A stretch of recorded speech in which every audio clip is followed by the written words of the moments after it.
Going to see op-amp as a Schmitt trigger.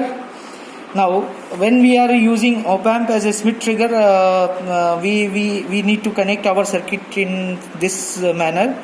So now what I have done, I have taken positive feedback in this case, right? So this is positive feedback, and as you know, even when it was open loop, as the gain of the amplifier was very high, because of that output was getting saturated for any difference in input, right? That was comparator. So here positive feedback means your output will get saturated for very small difference. So now I can say that my output will be either plus Vsat or minus Vsat depending upon the input. Now let's suppose my output is plus Vsat and these two are R1 R2, they are in series. So you can see that if V0 is appeared here, so that V0 will get divided between R1 and R2. It will get divided between R1 and R2. So if R1 equal to R2 means at this point, at pin number 3, you will get a value of Vsat into R1 upon R1 plus R2 upon R1 plus R2. So if they are equal, then you will get Vsat by 2. So when my input is less than Vsat by 2, my output will be plus Vsat. So this is how the things will be, right? So my input, let's suppose this is plus Vsat by 2 line and this is minus Vsat by 2 line.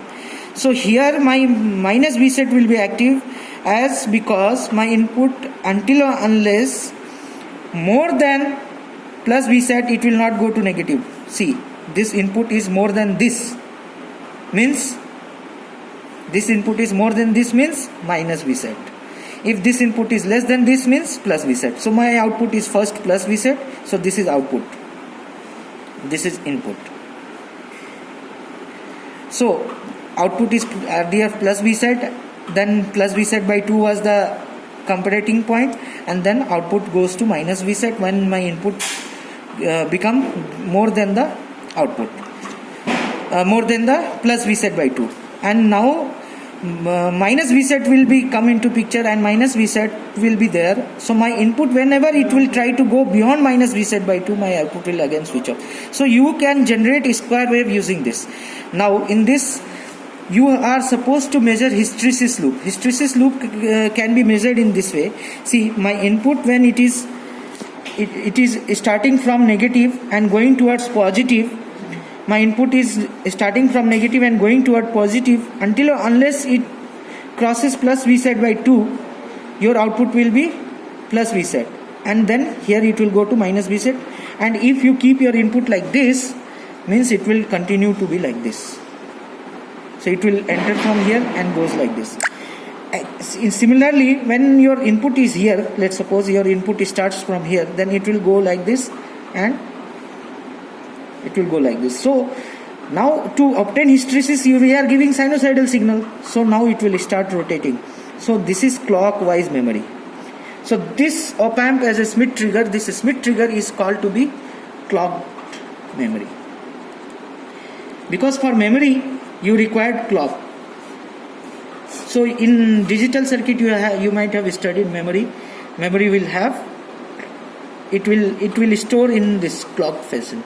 So when I will give sinusoidal, we will observe this hysteresis. So this is called to be hysteresis loop.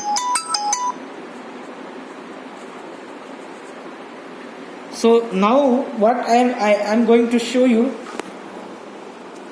one design consideration is, you are supposed to keep this resistance in such a way that it should be parallel combination of R1 and R2.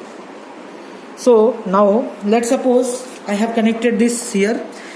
In pin number 2 I have given R1 and R2 parallel, and in pin number 3 I have given a resistance which is connected to the ground, and 3 to 6 one resistance is there, and rest of the connection I have to give biasing to my circuit. I have to do everything, and once doing this, now I will switch on and I will observe something. So as soon as I will see that as soon as I increase the amplitude, if it is less than plus Vsat, by 2, then it will not work, right? So I should give my amplitude more than plus Vset. And as soon as you give more than plus Vset, and you have to keep very less frequency, because for higher frequency slew rate problem of op amp will come into picture.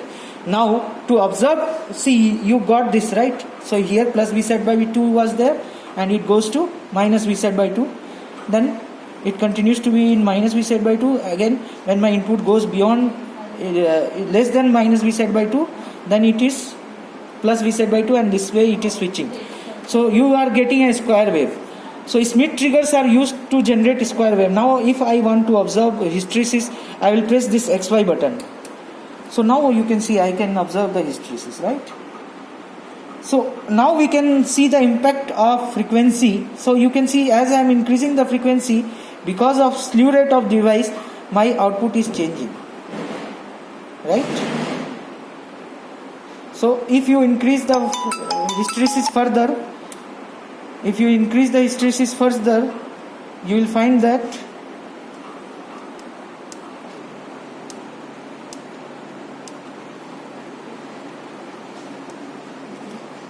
your output is changing very randomly.